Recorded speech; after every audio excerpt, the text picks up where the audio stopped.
નમસ્તે, Mitul Patel, Protek agri science research private લિમિટેડમાંથી આવું છું. આજે આપણે ધોળકા તાલુકાના એક પ્રગતિશીલ ખેડૂતને મુલાકાતે અહીંયા આવ્યા છીએ. અહીંયા વહાણવટી એગ્રોની અંદર આપણે ઊભા છીએ. આપનું નામ શું છે સાહેબ? અશ્વિનભાઈ કનુભાઈ પટેલ, રસિકપુરા. હા, રસિકપુરા. તમે શું વાપર્યું ને કઈ રીતે તમને શું? મેં ધરુમાં કીટા વાપરી, હા. ગ્રેટર કંપનીની કીટ વાપરી, બરોબર. હા 9 દિવસનું ધરું હતું મેં આ કીટ વાપરી. આ 17 દિવસનું ધરું છે.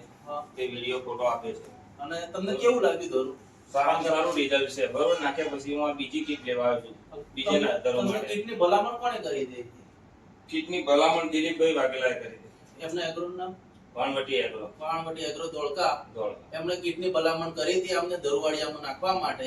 આજે એમનું 17 દિવસનું ધરું થઈ ગયું છે અને બીજા ખેતર માટે ધરું માટે કીટ લેવા આયા છે. બીજા ખેડૂતોને શું અભિપ્રાય આપશે? આ કીટ સારી છે વાપરવા માટે, ધરું માટે, કે જે બોરના પાણી માટે સારી લાગે છે. Thank you.